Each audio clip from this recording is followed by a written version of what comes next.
on what's ongoing today. But away from the latest news making headlines, let's get into a discussion today. And as I hinted a little bit earlier, we'll have a conversation centered on gender. And there's been so much clamor, especially in the last week, in terms of equal representation, since we've seen most of or some of these candidates, whether it's at the gubernatorial position or at the presidential position, pick female running mates to sort of complement the ticket. And equally, those who are vying and happen to be ladies, some of them have picked gentlemen. So the gender debate is definitely out there. And this particular party primary seemed to have given hope or fresh hope to the gender equality push in the country. But there's still challenges, whether it's at the implementation level, whether it's at the policy level, in even legislative level, and representation as well. We want to see how far we've come, not just in terms of equal representation, but when it comes to issues of the boy child and sexual gender-based violence. How are we doing as a country so far? So I'm joined in studio by two ladies who are well-versed in gender matters, one of them being Alberta Wambua, who's the Executive Director at the Gender Violence Recovery Center. Thank you so much for your time. We appreciate your presence right here.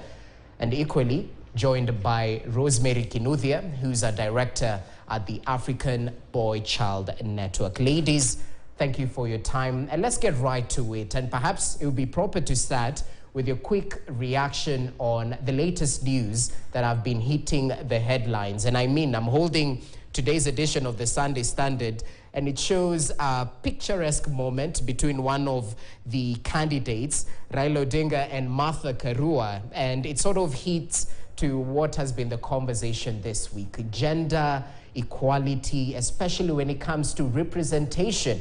And we've seen some of the promises handed on political podiums. I know you're not politicians, but some of these promises have touched on gender equality. You know, my cabinet will be 50-50. And unfortunately, it's not the first time we've heard of these promises, but it's a good step that they're picking, you know, lady female candidates and, you know, gentlemen as well to complement the tickets. What's your reaction, briefly, as we begin on that particular note? I'll begin with you, Rosemary. Is this good news? Perhaps is this the silver bullet that we've waited for? And this time round, we'll get to that, you know, goal of gender equality, especially in representation. What's your take on that? For us, I think it's a new fresh. It's not something that we are used to. It's not something that is common. And they say a change is as good as a rest.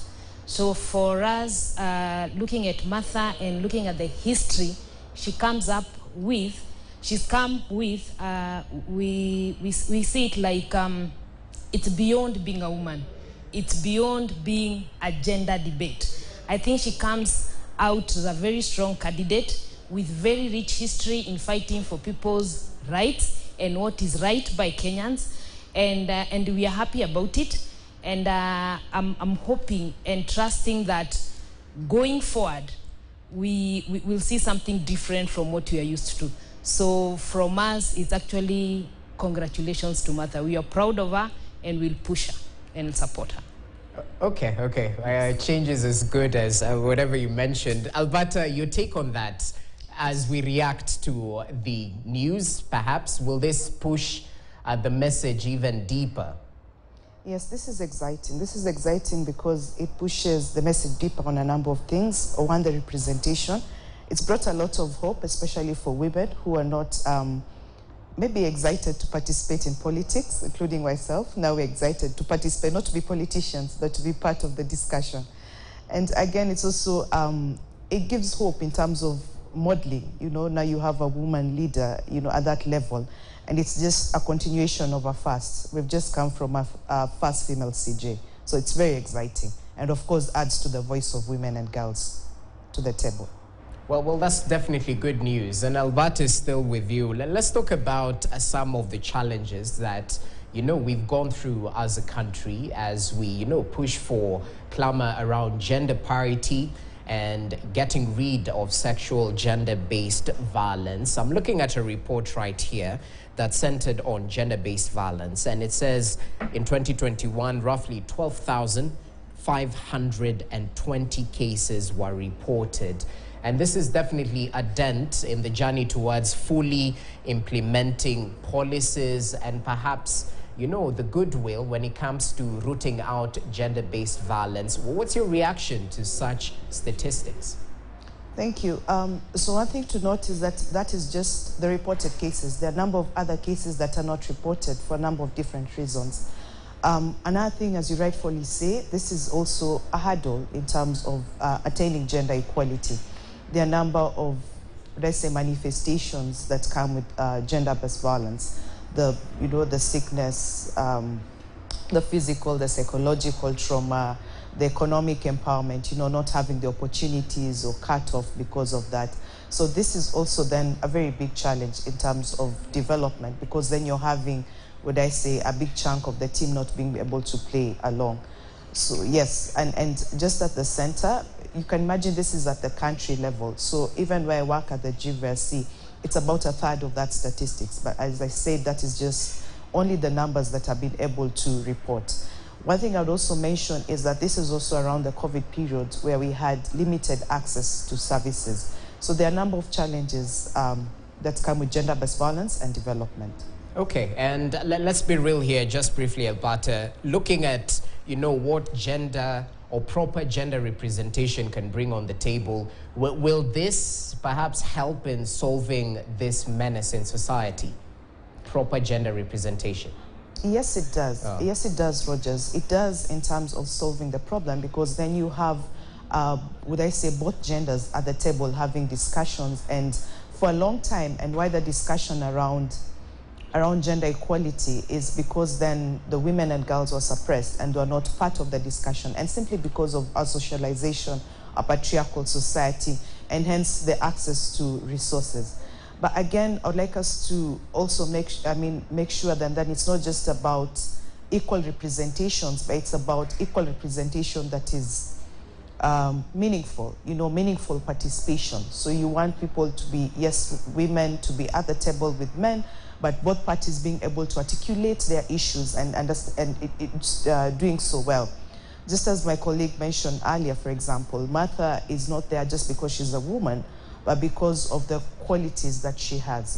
She's been fighting for the right, she understands. So it's more like she's earned it. It's not about her getting the representation because she's a woman. So that's what then we strive for in all spaces in our society. Okay, it's what she represents, equal, meaningful representation and participation. Rosemary, over to you. And as you add your point on perhaps, what proper gender representation can bring on the table, the Day of the Boy Child was commemorated just recently, and I'm pretty sure it might have skipped even the boy child's mind, perhaps. Let's take a look at the essence of commemorating such a day in the annual calendar, especially right here in the country, where it seems at times that the clamor for the boy child is muffled, by so much emphasis towards, the girl child and gender issues, whatnot. I think World Day of the Boy Child was commemorated on 16th of May, and we actually did it in Mombasa, and we had a walk, and it was something that we were looking more of advocacy, just telling the society that there is need to look at what the boy child concerns. Having said that, it's also very, very important, because I can just tell the conversations matters, appointment of Martha has the probably possibility of the next deputy president, but I want to look at it in a different way. One is that gender debate or gender discussion does not necessarily, actually does not mean that you're looking at women and girls' concerns only. Because every time people talk about gender, it's about girls and women. When we look at, say, for instance, the topic you're talking about, the gender-based violence, just the fact that there is no data on issues of GBV against boys and men does not mean it doesn't happen. The fact that people do not go to the streets and come up with statistics on 7 out of every 10 kids on the streets are boys does not mean that they are not there. The fact that people do not have data to specific talk about drugs and alcohol abuse that touches on boys and men does not mean that those things are not there. The fact that we do not have data, people who go out there and do data statistics on boys that have dropped out of school does not mean the boys are not dropping out of school. The reality is, when you talk about gender, we look at things that pertain girls and women, which should not be the case. We have so many things that affect girls and women, and she just mentioned gender-based violence. How many things affect boys and men, and we never discuss matters gender? The fact that we do not have people who volunteer or who fund research on boys and men does not mean these guys have no issues. That is important to put across. 2, we are coming from a generation of maybe 20 or 2-3 decades ago, or 4-5 decades ago, where girls and women were oppressed and suppressed. That is where we are coming from. And where we are at, we are seeing boys and men being suppressed and discriminated in the next 2 or 3 or 4 decades. Are we digging a hole to fill in another? I would want, and that is important, even came up during the World Day of the Boy Child, I would look for a situation where we are having a conversation of every child has a right to go to school instead of every girl has a right to go to school. I'm coming from a point where I would advocate that gender-based violence should be condemned regardless of gender and not against girls and women. That is what true equality is. When you suppress or discriminate or ignore half of the society, then it stops being equality. It becomes something different. I think that is very important to put across. And the issue of whatever is happening on gender-based violence and the World Day of the Boy Child, we are just concerned. Because if you look around, there are a lot of boys that are idling. These young, modern boys, below 28 years, these guys do not know what patriarchal society is. And it's very unfair to tell a 17-year-old boy, a 14-year-old boy about patriarchal society, because that guy does not understand that this society is favoring him, because it is not favoring him. So pulling patriarchal cards on young boys out there, it is being unfair and very unjust. That's what I feel. So we should move forward with true equality without necessarily attaching an hypocritical view on it. Otherwise, you're not going to go very far. We'll be digging a hole and we'll be filling another. Okay, Rosemary, that's interesting. So according to your take, perhaps the boy-child conversation is lagging behind when it comes to the gender equality agenda. And if so, how best do we highlight, you know, the needs of the male gender? Because, I mean, the gender empowerment programs are here. Are they balanced from your point of view? And how far have we come in terms of implementation? I think for me, and I honestly believe that the boy-child agenda is lagging behind. And I can give you just an example that we have 100% transition. And we are all aware that the government actually gave out, I don't know whether it's an order, even to the local chief to make sure no single girl is at home. You can imagine a government who's in charge of both male and female telling the administration that you should make sure no girl is left at home. That is outright suppression and discrimination of the boy child. You can imagine a chief going to a local, a rural area and insisting that all girls in this village should go to school and doesn't even mention about the boys. So I'm also thinking about, we had a report, and this is something that I've mentioned before, from the National Gender and Equity Commission, 2016, the crisis of the boy child in Kenya. 92, from that report, it said that 92% of Kenyans feel the boy child is lagging behind. You cannot ignore 92% of Kenyans who feel the boy child is lagging behind. In that research, they actually talked about recommendation, both from the government and from the main government and from the county government. I have not seen anything substantial, something concrete on matters of boy-child. If today, 2022, we are still struggling to come up with the World Day of the Boy-Child and have the government support. So I feel the boy-child is lagging behind, and it is intentional and it is deliberate. It is very unfortunate. And it's also good to know, a lot of people have this assumption that you have more men in boardrooms, you have more men in politics, we have more men in whatever area.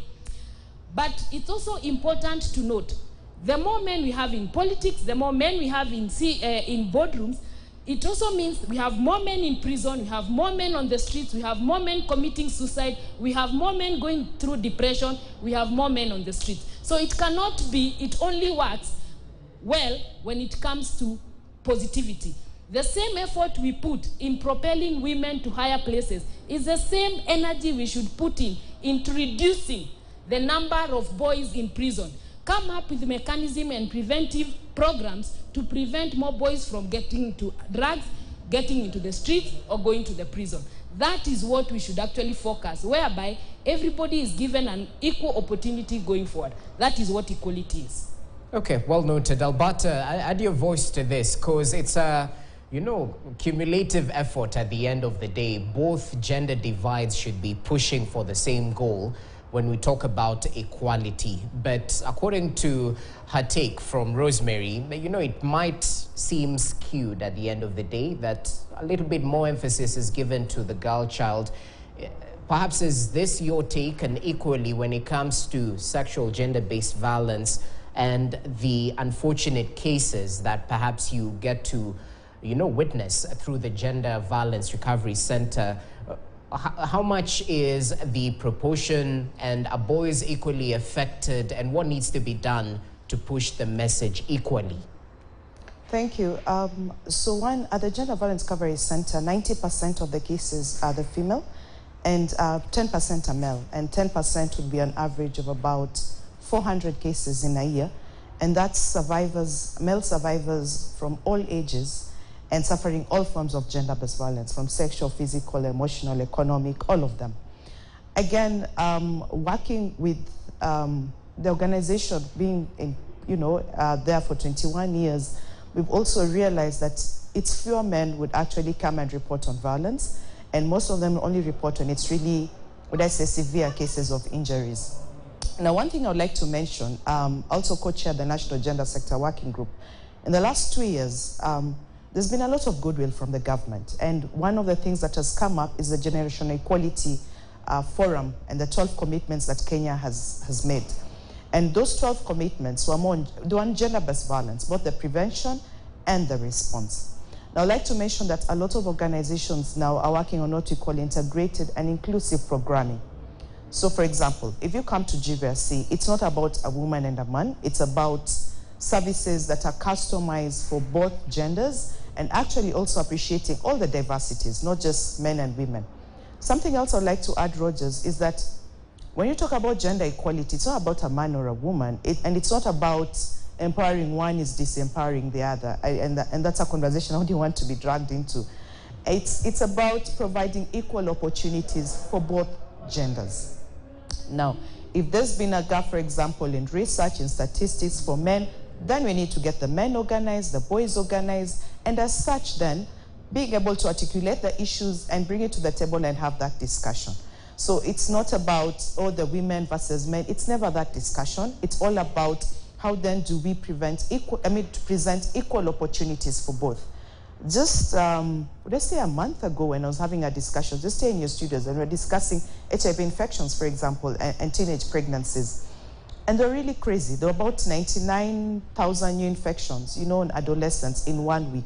So some of these government directives are towards that. And I've realized then, working again with the State Department for Gender, for example, when you have these conversations and bring up the issues, and it's a whole, forum with non-state and non-state actors, you're able to articulate the issues and have the evidence, presentation, and have discussions and make the change as a team. That's what I can say. Okay, so equal opportunities for both. We definitely should approach it in that angle. Well, allow us to take a short break. We'll be back with the discussion still, even as we continue highlighting the gender agenda and the steps taken so far in terms of whether it's that integrated programming, how far we taking, and what steps are we equally taking when it comes to implementing some of these recommendations that have been given. Stay with us. You're watching Weekend Express. We'll be back in a moment.